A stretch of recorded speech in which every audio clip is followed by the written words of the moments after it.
So I had a few questions sent to me, and they all seem to be about Rūpa. Mm-hmm. What is Rūpa?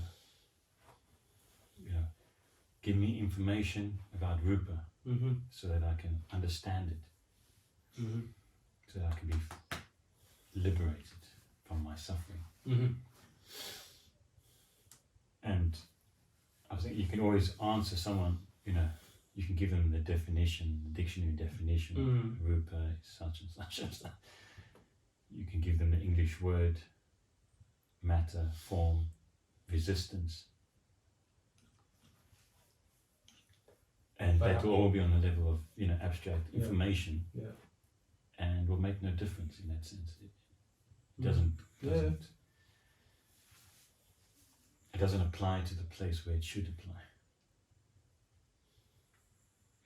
So really it's like, how should you regard the phenomenon of Rūpa that is in your experience? So what is Rūpa in your experience? Practically speaking, what is the first Rūpa? Pretty much the framework of all other Rūpa as well. The body. Yeah. So it's inconceivable. Even when you think abstractly, you think on account of the present body, present functioning body that's paired with life and so on. So there is no other Rūpa, or rather, understanding Rūpa on any other level will be misunderstanding it. So, understand Rūpa on the level of the body, you understood all Rūpa. You escape the Rūpa. Rūpa won't find a footing in this experience anymore, and so on. So the body, but you cannot experience the body without perceiving it. I can't experience. I can't perceive the body.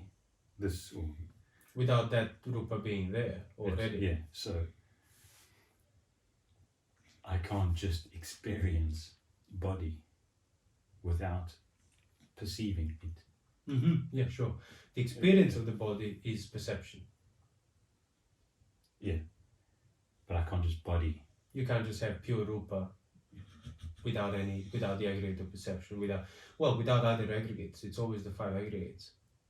Practically speaking then, understanding of the Rūpa, the only Rūpa that you have, the only Rūpa through which you can experience other Rūpa, your body, the Rūpa of your body, practically speaking, how would you understand that? What is there to be understood? Like, is it physical examination of your form, for which you're basically just observing it with your senses?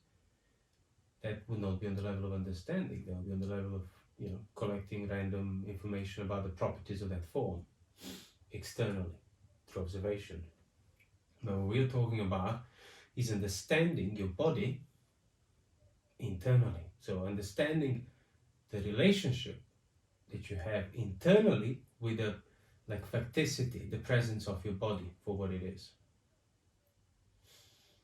So the mind that's paired with the body needs to understand it on the level of that pairing, not on the level of the external appearance and observation and sensations and so on. All of that is secondary to that primordial form, primordial Rūpa. You must understand the relationship. Yeah, so, and that relationship doesn't have infinite amount of possibilities or pathways. It's always going to go down either ownership or non-ownership, taking it permanently as permanent when it's not permanent, taking it as mine when it's not mine, taking it as pleasurable when it's not pleasurable. That's it. That's what needs to be understood on that fundamental level, on that internal side of you having the body, you being paired within the body. You being paired. You being paired with the body, but even thought of me and I am implies the image of that body. So it's all within. That's when you can't separate the Rūpa, examine it individually from other aggregates, or kind of access it with other aggregates or whatever else. It's the five aggregates. It's the experience as a whole. So it's within those aggregates, just remove the ignorance in regard to certain properties of the aggregates. Because it same applies what I said. Non-ownership, non-delight, not seeing it as pleasurable, seeing it as dangerous, seeing it as not worth delighting in. That applies to the body, applies to the feelings, applies to the perception, applies to the intention, applies to the consciousness, applies to the 5 aggregates. Those universal recognitions. So if you just practice in regard to the body, those recognitions, you are practicing in regard to the 5 aggregates. If you're practicing in regard to the 5 aggregates, you're practicing in regard to the body. But practically speaking, even the thought of 5 aggregates, it's more often than not, it's abstract to people. The 5 aggregates, okay, 1, 2, my perception, no, it's the body. It's the experience here and now. Before I start thinking about the 5 aggregates, that's already what 5 aggregates are. Self-awareness of this moment here and now that endures, it's already what the 5 aggregates are. Affected with upadana and assumptions and so on, and lack of clarity. That's why mindfulness of the body developed to the extent necessary for the final knowledge will uproot all of the ignorance. And that's what mindfulness of the body is. Sustaining, composing rightly that framework on the right level, on that internal recognition of the framework of the body, the form, given, manifestation and so on. Not on the level of, I shall observe stuff with my body, on the body, within the body, for as long as it takes until I get the magical recognition of some, divine truth of liberation. Seeing the body on the right. Seeing the body on the right level, recognizing it as a phenomenon. That's why I said before, like seeing the body as peripherally already enduring there before you start looking at it directly. Mm-hmm. That's the body, that's the level that all these understandings need to apply. Before you start thinking about the body, the reason you can start thinking about the body because it's already there peripherally enduring. So you want to start seeing that without needing to look at and make it forward, make it something you need to stare at in order for it to exist. And by seeing that, you automatically start seeing this kind of disconnect between you and the body. There is a that separation is kind of gratuitously generated through mistaking what the actual body is. Because if you see the body and the aggregates on the level of that peripheral, everything is within that. So there is no more disconnect. So the Buddha was describing, he says, it doesn't matter like whatever form there is, past, future, present, big, small, personal, impersonal, delightful, ugly, any possible attribute described it, he knows form is there. Means he's not concerned with the specifics of it. He sees the framework on that peripheral level of the form is present. Whatever feeling, past, future, present, personal, impersonal, delighting, suffering, any type of feeling, it doesn't matter, he knows a feeling is there. Same goes for perception, intention, consciousness. So he knows that form is there. Yeah, but doesn't matter what type, yeah. what kind, doesn't matter how it feels, doesn't matter how it's perceived. What matters is knowing the framework that the form is present. Yes, so it's not about going into the details, the specifics. It's not about observing it directly. Yeah. So that's what the body is. That's what Rūpa is. Rūpa is recognizing body on that peripheral level, without directly attending to it. That's Rūpa. Yeah. That's practical what Rūpa is for you. That's why often Rūpa is used interchangeably with Kaya, like for word for body in Pali. We also talked about the elements. It's made up of elements. Yeah. So you can now extend that peripheral context. Right. So that body that you see peripherally, you can now start seeing it as solidity, fluidity, airy, fiery, space, all of that on the peripheral level, not on the level of your focusing meditation objects, on which you can't even see this mere body. You can't observe directly. You can only think you're observing it through watching some random secondary sensations of it. So now I have a clear context of the body, mindful of the body in that way. On peripheral level, as a necessary basis for you and I sitting here together, talking, discussing this mindfully in the present moment, while the knowledge of the body being there behind this, with as a framework to this, endures. And so as I do that, I'm aware of that. I'm not creating that situation, but I'm mindful of the body. Mm-hmm. And then, Then what? yeah. What do you think?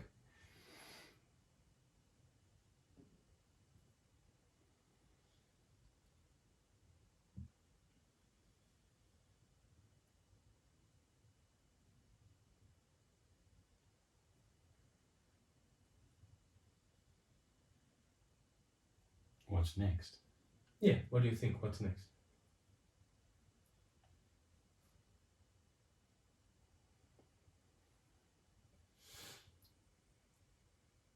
Well, if I start to think about it, I see that I'm subjected to it. No, I mean, what's next? What do you need to do next? You described, okay, I'm mindful of the body. Okay, great. So what's next then? What do you do? Is that it? That peripheral mindfulness of the body, is that enough? What else do you need to do? Well, if I read in the sutras, I need to recognize certain qualities of that body. And how would you go about doing that?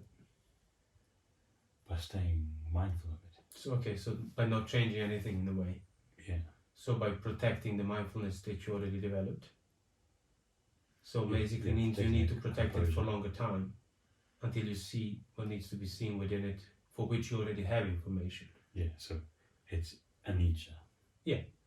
So you can tell you, oh, this is anicca, but until you recognize that anicca in that which you now have, which you protect on the right level, it won't be anicca that you're seeing until you recognize it for what it is. It will be just abstract concept of anicca, which is fine. You can't help thinking it. But that's the important part to recognize, like, okay, so now I need to do something else. And then people forget that whatever else you need to do, which yes, there is factually things you need to do, but none of those things should be done at the expense of mindfulness of the body on that peripheral level.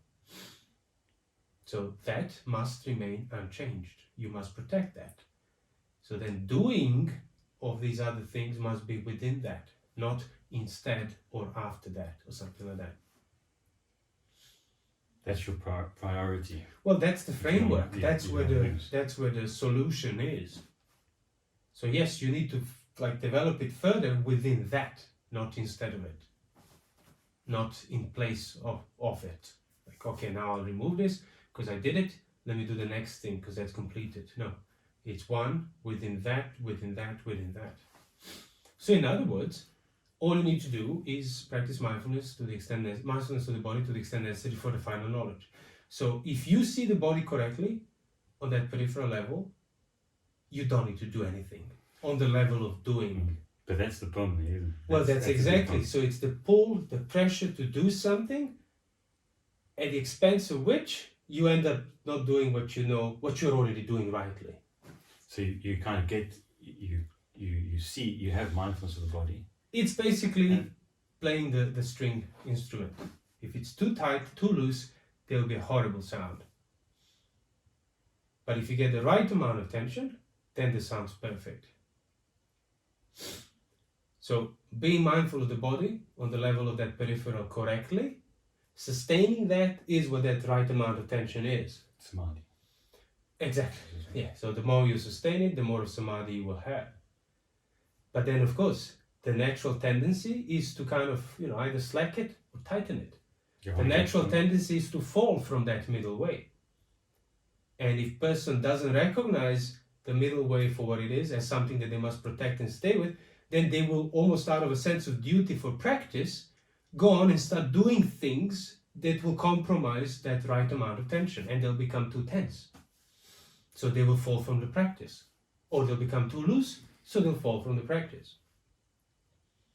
So that's why you can't have too much of mindfulness.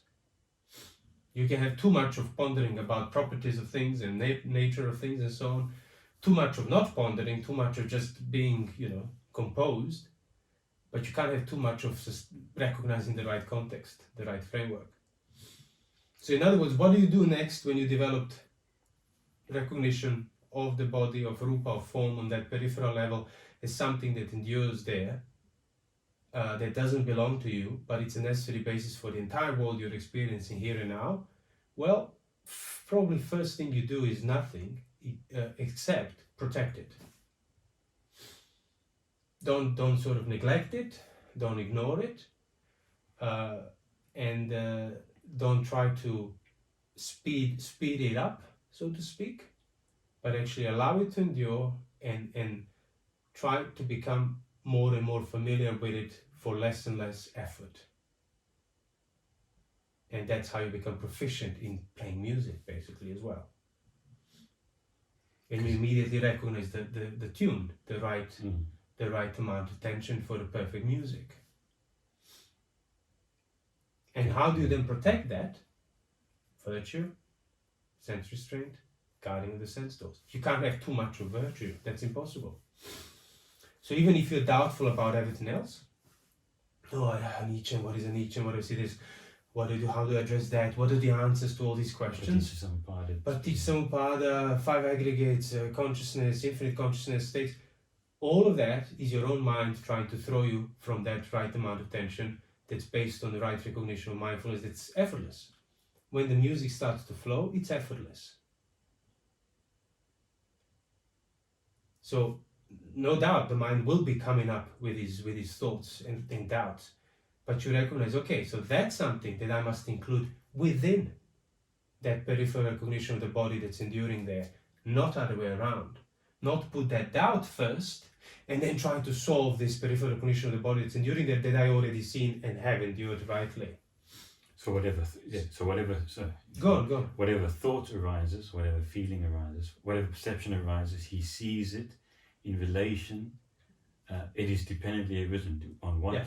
On this body. On the body. So he refuses to put that first and that peripheral recognition of the body second.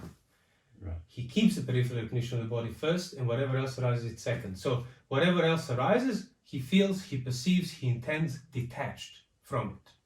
He feels because the right order protects him from attachment. Mm-hmm. And that's it. What do you do next? Nothing. Just keep doing that until all the passion's gone. How long that would be? Well, I don't know. Half a day, 1 day, 7 days, 7 weeks, 7 months, 7 years, as Satipatthana says. Because so you keep in that context mindfulness of the body, and whatever is arising in your experience, you see it in relation to that. Yeah. And then that's well, that's the whole point. Is undoing. It's undoing the passion in regard to things. That's why you crave for all these answers about the 5 aggregates and Paticca-Samuppadas and stuff, because it's all pressuring you with that passion that you want to be free from. But obviously that's the catch. Finding the answers for it perpetuates the passion, because you act out of passion. So sooner or later you have to recognize that, if you want to practice rightly, and then refrain from putting those questions first and everything else second to it until you find the answer. Because fundamentally you end up acting out of pressure, as we said so many times. But instead, the pressuring questions, the pressuring doubts, and so on, what next, and whatever else your mind might be throwing at you, you put that second to that peripherally recognized mindfulness of the body that's enduring there, and endure it. Endure the pressure as second, and don't let your mind, don't allow yourself, don't choose it first and then start acting out of, which will put your recognition of the body as peripheral thing enduring there second, or even disappear. You will lose mindfulness in other ways. And just back to that, the sutta we're referring to, that when he feels a feeling, he feels it detached. Yeah. He feels it unconnected to it. Unconnected to it. Yeah. So when he feels a feeling, the patujana, the ordinary person who doesn't have mindfulness, he feels a feeling, he feels connected to it. He doesn't see that that this feeling is dependently arisen. Yeah. Or or the extent of feeling, that it is bounded by this body. Yeah, which is exactly. Because he doesn't see the body. Yeah, it can only go so far. As far as the body goes, that's as far as the feeling will go. For him, feeling goes, as you said, infinite. Because he doesn't see the extent of it. Yeah. That's why the infinite joy in the prospect of sensuality and the infinite dread in the prospect of pain. Because Patujana, untrained mind, does not recognize the extent of it. does not see what the right tune is. It does not see it as arisen upon that peripherally enduring body that's there, because he doesn't see the peripheral enduring body.